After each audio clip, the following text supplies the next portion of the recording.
another episode of the Trust Your Board podcast. My name is Stephen Wright, joined by Mr. William Bill. How are you doing, friend?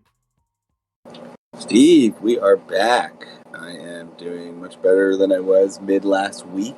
As I think I mentioned there on Twitter, fortunately tested positive for COVID on Wednesday, and Wednesday itself was pretty rough. Kind of hit all the symptoms, which is interesting. I don't know if I mentioned it to you. The reason I could tell that I had it was because I hit all the symptoms that I had when I got the vaccine. It was almost one of the nice, good things about getting the vaccine is it kind of told me what it felt like. But then it's just more like common cold stuff the next couple days, and since Saturday here on Monday, I've felt pretty much normal. It's more just having to quarantine yourself when you're still potentially contagious. I was going to say, that makes sense. You kind of sit back and you're like, oh, I have felt this before. Yeah, I guess that's a good thing and some benefit. Interesting. I've had my own saga here where I am visiting my family in the U.S. and need to go back to Canada. In order to do so, I need to get a COVID test. And I had one scheduled for Sunday at Walgreens. Show up and that's some Bush League bullshit right there. Yeah. But they weren't open, so I wasn't able to. Luckily, I was able to go back and just ad hoc get the appointment done. So I got everything I need. I can leave tomorrow morning. Day behind. I guess a bullet from that degree. If they didn't take me, I was stuck here at least, because it's hard to get appointments, right? So, yeah, yesterday was a frustrating day. I cleared up here for today and tomorrow. You should head out. Yeah, it is not the end of the world, so we will move on. No, moving on here to championship week coming up here, and we just wrapped up here the semifinals. Yes, we did. So I believe you said that you had cleared into the championship one-year leagues, right? Yeah. So 7 for 7 in the playoffs, 7 for 7 in the semifinals. Fortunately, now only 2 times made it out of the semifinals. Won a championship game this week here, so 1 for 1 in the final so far, but only went 1 and 4 in semifinal games this week. So officially can get a maximum of 2 championships this year, and then we'll have a couple third place games, but 1 primary game to focus on this coming week. Yeah, I mean, if I was facing Will in one of our leagues, and the championship game that he is speaking as is not our league, although it is technically not decided. You do need still got a chance. I don't even know if miracle is the right word. You need what? 71 points. I wonder how many points did he score in that 7 touchdown game? Was that this year? Last year. That was last year. That was Christmas Day last year, though. It was this week last year. Let's see here. I will bust out if a touchdown were 6 points. 6. So 6 times 7 is 42. So you still need to get another 30. You need 200 yards and 20 catches. Yeah. Like you would need a lot. So that's gonna be a tough one. But when Melvin Gordon gets you 0.5 and Stafford gets you, it'll do it. Happen, which is a shame because you had 20 out of a defense. Yeah. I mean, the Eagles defense played great. Got in the end zone late there too. Yeah, just sadly not enough. Just didn't happen. Shame, but not a shame. So I am moving on to the championship. See who might be a rematch from my championship loss a couple of years. Yeah, I was looking. It would be a championship of our final 2 years ago. Yeah. Not liking that matchup, but we will see what happens. But in the meantime, Will, we got to get through the final waiver show of the year. I do mind championship week for most weeks, so we're wrapping up after this week. This is important. This is you're not so much looking at how much do you spend on every person because you might blow your budget, just getting the right people, right? Yeah. It's at this point you're spending everything you got unless there's like some type of dynasty where you're rolling over budget into the off season, and in that aspect, you usually I kind of understand what we have to do there. But in all redraft formats here, you're going to empty the clip and use every last dollar you got if you have anything left. And, keep an eye because if this week is anything like last week, there's going to be a lot of changes here throughout the week with potential COVIDs. Indeed, yeah, it's important to keep an eye on that, and then as I learned this week, utilize your IRs because I put someone on the IR and picked up Justin Jackson. Yeah, that worked out for you. Yes, it did not work out for you. No, it who did else not. I picked up? I picked up somebody else too. Oh, I used one COVID spot on a. Yeah, you moved your kicker down. Fucker, I wasn't dropping him. So anyway, we can move on to the waivers if you're cool. Yeah, in honor of the returning Letterkenny Pitter Patter. Yes, Pitter Patter. Let's get at her. So, where do we start? I guess we start with Dare out there, Jacksonville, with Robinson going down. Only rostered in 1% of leagues, so he's out there for everyone. But my problem, he's against New England, and he plays for Jacksonville, so I am not putting him in my lineup. Yeah, it seems going to be a theme for some of these waiver claims here. Some potential opportunity, but some difficult matchups coming up. I think he's definitely worth adding, and you could make the argument that he catches enough balls that he's worth rostering as well. But that New England defense is very good, especially against rookie quarterbacks. And Trevor almost got the win last week. He played much better, against a lowly Jets team as well, but came up just short there on the last play of the game. I think he's definitely worth rostering because he's going to get volume. But you're going to roster him, and then he's going to go right into your, do I flex Dare or one of these other guys? Yeah, it's a time. You might have to, but at least he's a starter, I guess. That's going to get some volume. One guy that I'm more interested in, I guess we'll bring them both up, but you have Daryl Williams and Derek Gore. Yeah, and that's actually 60% for that's why I have Daryl in there. Gotcha, 60. So yeah, it's surprising to see that low. I mean, maybe not low, but I would imagine he would be rostered more. Yeah, for real. He's a kind of a key hand in playoffs, but I believe, well, you can correct me if I'm wrong, but I believe they pretty much split the carries relatively evenly. I've seen Daryl kind of carry the low portions of the season when CEH is down. Is Daryl the guy you want, or would you? I think it's Daryl. I mean, they clearly trust him, so I think he'll be in. If it's a slightly more than 50%, it'll be him. Key situations, it'll be him. But Gore got 12 carries, 43 yards. He had 3 catches for 61 yards, so a couple of big catches will help as well. But I think you got to say that it's Daryl Williams here. I think he is the probably running back claim of the week. Possibly one of these Eagles guys we'll talk about here next. But out of the ones we're talking about here, I think Daryl Williams would be the claim, and more than likely he's not available, as we said, 60% rostered. But 11 carries, 55 yards, so really efficient. 3 catches for 30 yards. So yardage wise, I think right around the same, maybe a little less. And then target and carry wise, they were pretty much split down the middle. Obviously, with a little bit going to Clyde before he got hurt there, as he is the reason that we are talking about both of these guys. Yeah, so I guess with Daryl being pretty well rostered, Gore, what did he get? 12 carries, 43 yards. I mean, he wasn't too bad. He had some receptions. 3 targets. Yeah, 3 targets. Not bad. Would you rather start Gore in what could be a timeshare, could be just him playing second fiddle to Daryl Williams against Cincinnati, or would you rather do Dare as what we'd assume to be the starter? I mean, sometimes they take over in the middle of the game and they're not the starter next week, but assume he's a starter against them. Yeah, and then just so we maybe don't get caught out, I believe it's Dare. Oh, yeah, you're right. Dare Ogunbowale. So Dare, I mean, he looked good in the game that he played. I mean, 17 carries, 57 yards, rushing touchdown, 4 targets. So he got some usage, but efficiency wasn't particularly there. And this is against a Jets team that has been getting beaten by the run. This is number 1, statistically on the year.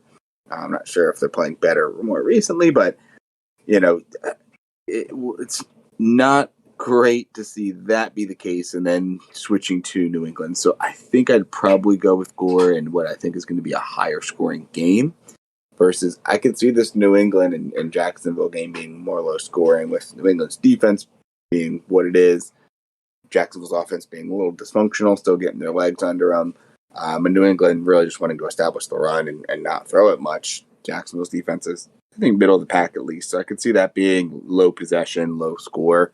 Whereas that Cincinnati, Kansas City, both defenses have, came up big at times, but I think both offenses are really explosive. So I'd rather have that more explosive offense.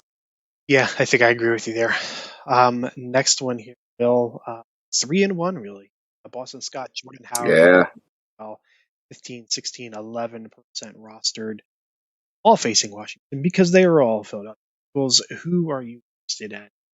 Yeah, and we'll say this is all because Miles Sanders came back with a fractured hand.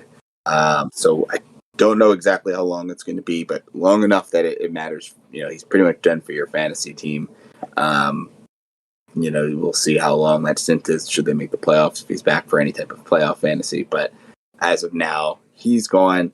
You're looking at Howard, Gainwell, and Scott. All of them got usage in the game. Howard did come out with a stinger as well. Looked like maybe a shoulder injury. They marked it just as a stinger. So I think inside track I'd probably give to Boston Scott here, being the healthiest and the one that we saw get the most uptick in carries. Looked the best after Miles went out. Now it was against the Giants, so their defense, I've seen them twice now watching as an Eagles fan, and defense played pretty well for at least 6 of those quarters. Obviously, kind of got blown out in the second half, but they were pretty stout. But Boston Scott was able to run all over them in the second half. So maybe that's just the matchup there, but they do have Washington coming up. So I would probably give the inside track to Scott out of these guys. If Howard's out, Gainwell and Scott both probably have an opportunity here with the way that they want to run the ball. I think Howard will probably suit up and play, but maybe be limited. So maybe that just kind of nullifies Gainwell. But I'd probably rank them Scott, Howard, Gainwell if they're all active. I agree. I think Howard and Scott were relatively even on carries until Howard went down. So that it does make it kind of worrisome. But like you said, he left the game with a stinger, and I'm going to use that as tiebreaker there. So I'll go with the guy that wasn't hurt in the game, and then we've seen good stuff from. Mm-hmm. I will stick with Scott there. I don't mind starting Howard and Gainwell if you can't get Scott and you need a running back to plug in there. I don't mind that. They're not like bad options, but I would stick as Scott if that's the guy. Another guy I'm surprised his rostership's so low.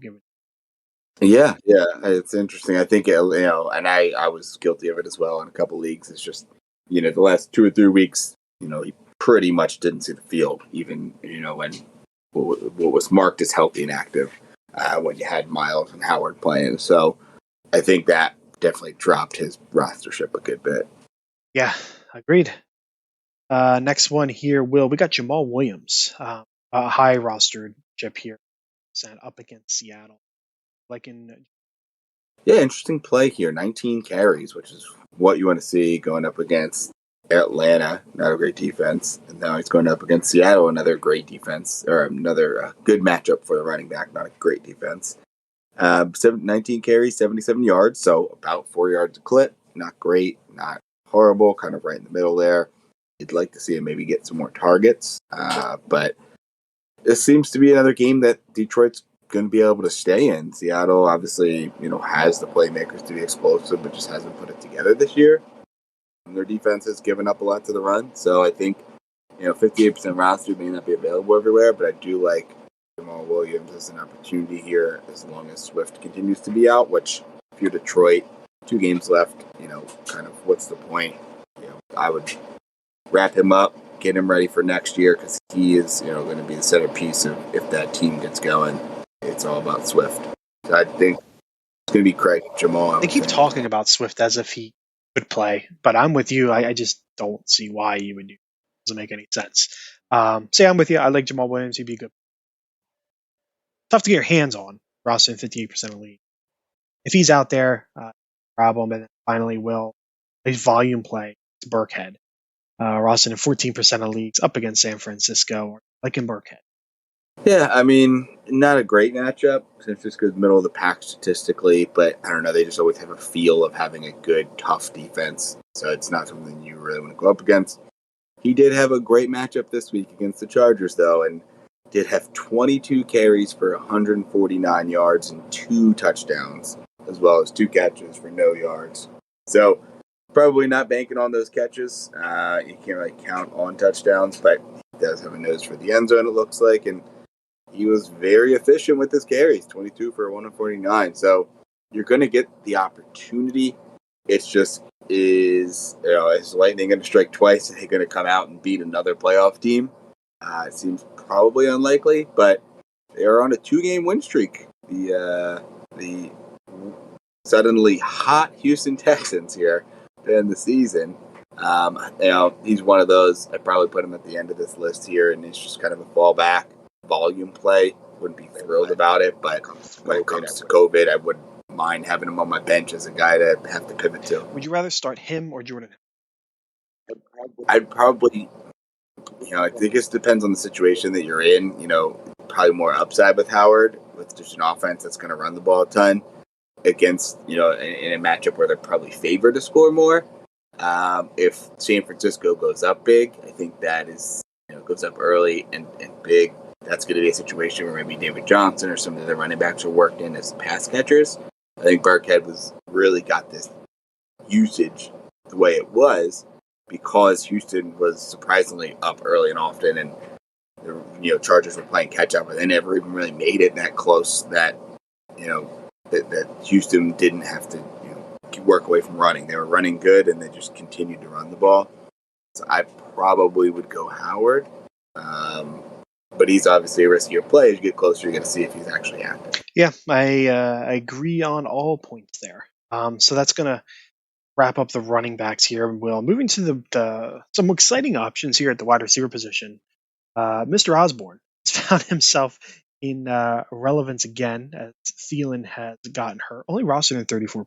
It's kind of surprising because he's been good for fantasy up against Green Bay this week. I'm interested. Are you? Yeah, and I think, that rostership drops because Thielen, is announced as active, and a lot of people got scared away that, Thielen's back, he's back to the wide receiver 3, probably not going to get the usage, but Thielen gets hurt, and I think that's really when KJ did a lot of his work. 7 targets, 5 catches, 68 yards, and a touchdown. So against Green Bay, it's a game that you're imagining they're going to have to score some points because obviously number 1 team in the NFL right now, record-wise, and number 1 team in the NFC, Green Bay, at home, is undefeated at home right now. So I think he's probably one of the better pickups here at wide receiver, especially if we do get confirmation that Thielen's is going to be out again. I know he wasn't coming back to the game. Did you see any indication about his availability? No, I didn't see anything. Probably, you won't know until waivers run. So we'll see. He'll probably end up being game time decision or something. Yeah, it's interesting. It could end up being a really good matchup for him against Green Bay. Their offense being so good, but those divisional matchups sometimes they're just low scoring games, so it could end up just being bad. That's definitely. I'm definitely interested in that. Speaking of divisional matchups, we have 2 guys on here on the other side of the ball there, Lazard and Mvs. Lazard 24% rostered, Mvs 40%. It seems like Mvs might be trending more toward coming back. He didn't play at all, I believe, this week I think he was on the COVID list. So I don't think there's any official word either way. Moved to the COVID list on Tuesday officially of last week. So we'll see if he works his way back. But do you have any interest in either of them coming up here for Sunday Night Football? MVS, no. Unless I am looking. I need a high upside shot that somebody catch 2 bombs. That kind of shot. I'll take it on MVS. Where Lazard looks like he's got a more consistent rapport with Rodgers. He gives the volume. He's good for fantasy. 2 out of the past 3 weeks at least, and we've seen good stretches from him in the past where MVS is just always boom bust. So kind of hoping Lazard is just a little hot right now, and I would take my shot there. Yeah, it's interesting. I think I agree with you. But yeah, 5 targets, 2 catches, 45 yards, and a touchdown. So seems like he did have a couple, big plays himself.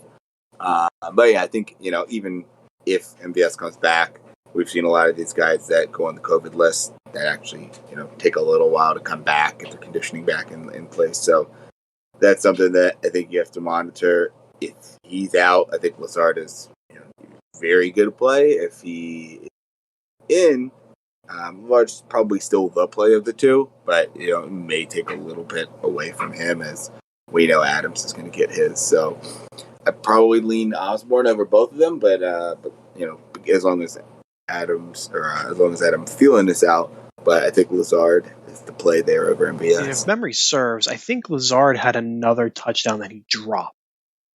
If I'm thinking correctly. I think he had one across the middle of the field that hit him, dropped it, which then led to a Devon touchdown, I think. So yeah, he could have been a 2 touchdown game. Yeah, it sounds right because that's one of the Christmas Day games. Marvin Jones next on our list as one of the surviving players. Well, I guess we can add him in there with Treadwell. Treadwell, yeah. Surviving players on the Jacksonville Jaguars. Chenault on the list. I'm not sure. Not. But Marvin Jones, rostered 50%, Treadwell 5%, but both got that dreaded New England matchup here. Yeah. Are you interested in one over the other, or maybe neither? Both? What do you? I'd say probably neither. Marvin is interesting. 13 targets is nice. 8 catches, 74 yards. Obviously, you're seeing shorter usage there, with under 10 yards a catch. Almost 5 yards a target, which is pretty low. But it's good to see. It's just funny, I think, with Treadwell, man. He's just been, if anything, consistent. Another game. 5 targets, 4 catches, 54 yards. I think he's been 6 catches, 57 yards, 4 catches, 68 yards, 4 catches, 62 yards, 4 catches, 53 yards. He's just been so consistent. Has not had more than 8.8 and not had less than 7.3 in the last 5 games. So if you want to pencil in a really good floor play, he has been the guy. Now, this might not be the matchup to continue that streak. We will see. I think you probably go for the boom play if you're going to play anybody in this matchup, and that's probably Marvin Jones, because I don't imagine there's a lot. Probably all their numbers are muted, so you're probably banking on Jones catching a couple of big balls, maybe a touchdown. But I want to stay away from this if I could. Yeah, agreed. Not ideal. I would probably pick most of the people on this list over them, outside of MVS.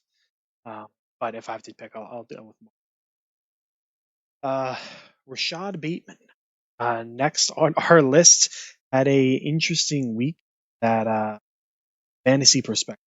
It's like he did good because he got in the double digits, but really he only had 26 yards. He just saved by a touchdown.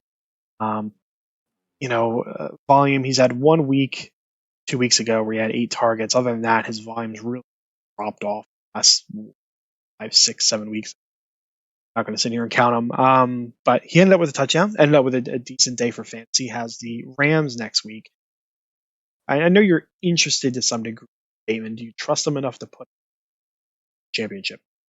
I think Bateman more of a long-term play here. Without the touchdown, you're looking at 3 catches for like 15 yards, 20 yards. So obviously the touchdown happened, points count, but yeah, it's not reassuring.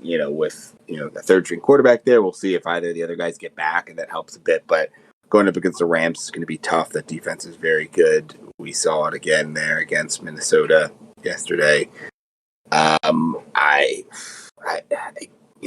If you're comparing him and Marvin, what do you think out of those two? If they're on your bench and you got to play one of them because of a COVID issue, what are you looking at? I go with Bateman, I think. Probably because of the matchup. I think it's a little bit more interesting. I'm hoping the quarterback would be.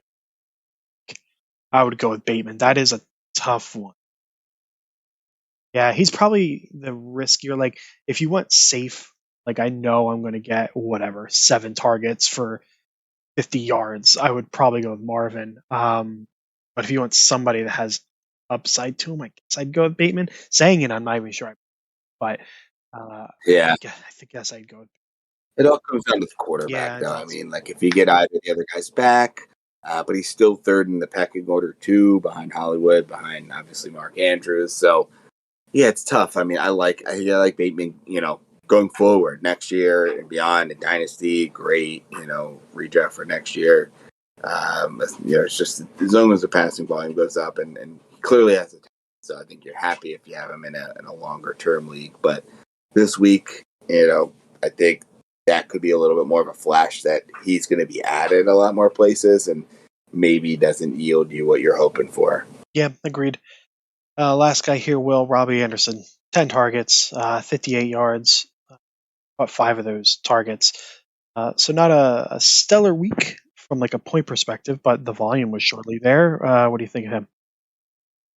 Yeah, I wonder if that's something to do with DJ Moore coming back from the injury. Obviously, DJ played and he played pretty well himself, but um, the volume was there. Like you said, 5 for 58, but the volume, 10 targets is great. He's got New Orleans coming up, so I think there's an opportunity there with you'd imagine Lattimore matching up against DJ Moore if he plays. So you could make the argument that there's volume play there, but I just am worried about the quarterback. I mean, who is it going to be? Is it Cam, Darnold? They both played. It's PJ Walker. Since clearly neither of them looked particularly good in a 32-6 loss. So yeah, that one I'd probably stay away, just because there's way too much uncertainty there. Yeah, agreed. It's not bad volume. I would take him over MVS. I'd take him over Treadwell. I might take him over Bateman because probably the assume would be. Uh, yeah, I'd prefer to stay away if I could. Let's see here, Will. That wraps up wide receivers. We're moving on to tight ends. Don't Everett. Been on this list plenty here.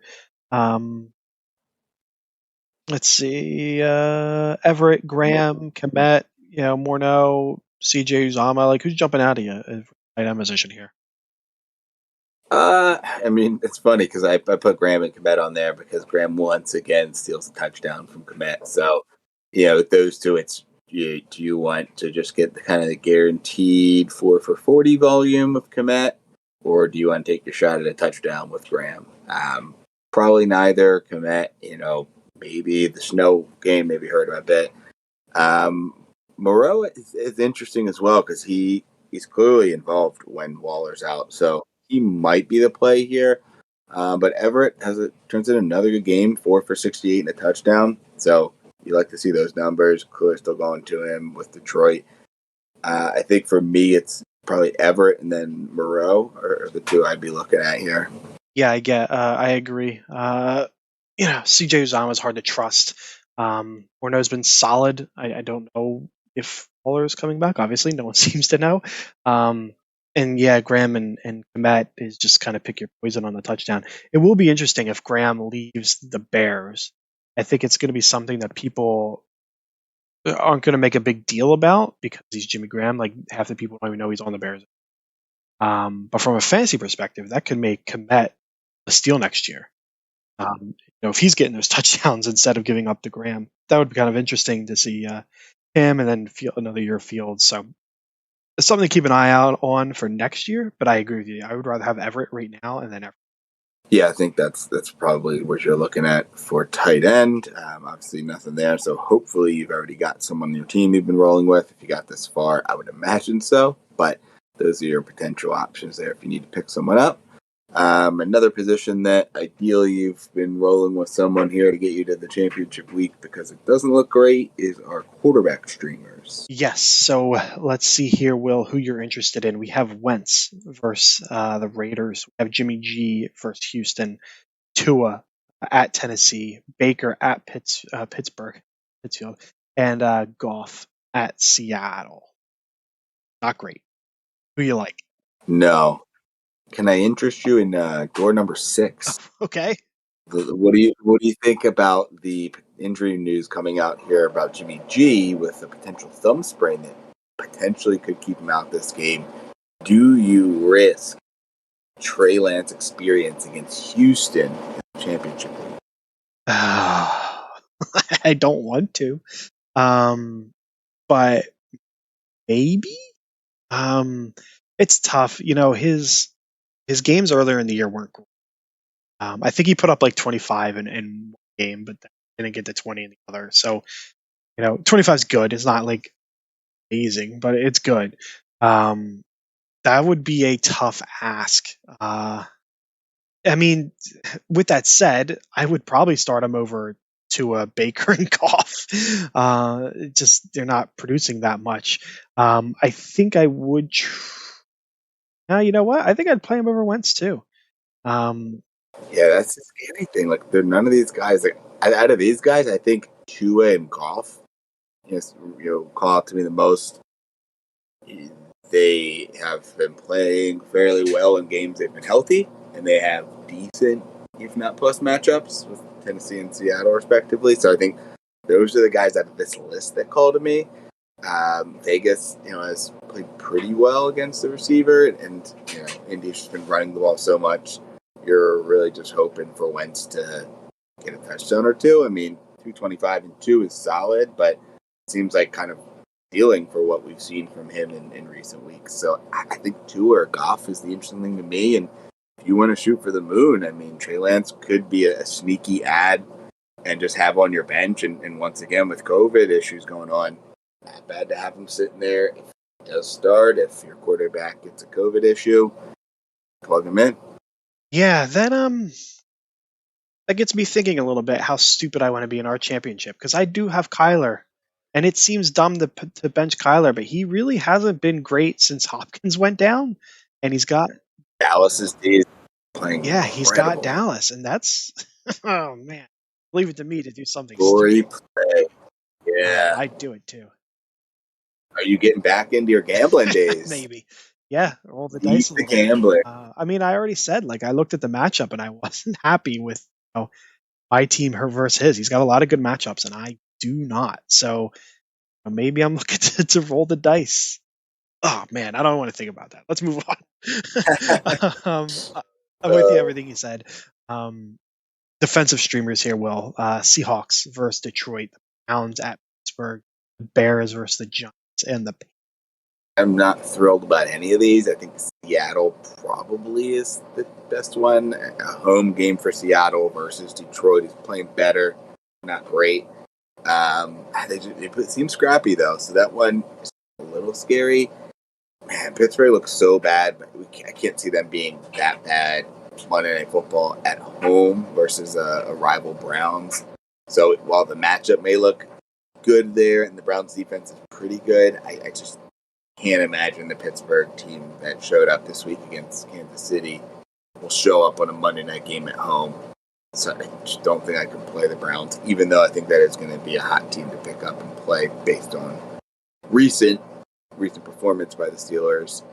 Bears and Panthers are interesting going up against, as of right now, younger or backup quarterbacks.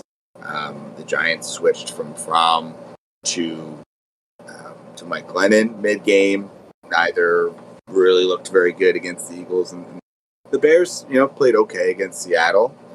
In Seattle, defense played solid. I think they have a good defense. Not great, but good enough. And the Panthers D, as we've talked about before, they've got good players on that team. It's just the offense has been pretty inconsistent. But if you still have Book playing, it could be an interesting play. I think there's a better chance that you're going to have a Saints team rolling a little more with one of their other quarterbacks coming back than the Giants. Who knows? Maybe you get Daniel Jones back, but even so, I think the Bears are probably the play out of the rest there. I'd say probably Seahawks and then Bears for me. What about you? I'm with you. The Bears are the ones that jumped out to me just because the Giants' quarterback issues, just not being very good. So I'm with both of them. I don't mind the Browns because Pittsburgh not looking great. But yeah, I'm with you. Seahawks preferably, and then Browns second for me. All right. Well, that wraps us up here, Steve, for the week 17, which usually we don't say, but this year with 18 weeks, we are playing into week 17. And this will be our last waiver podcast of the year, as we suggest most people do not do week 18 championships. If you do, feel free to shoot us some messages on Twitter, but we will not be recording a pod for that one next week. Yeah, absolutely. Tune in on Thursday for the final start sit episode of the year, and until next, your board.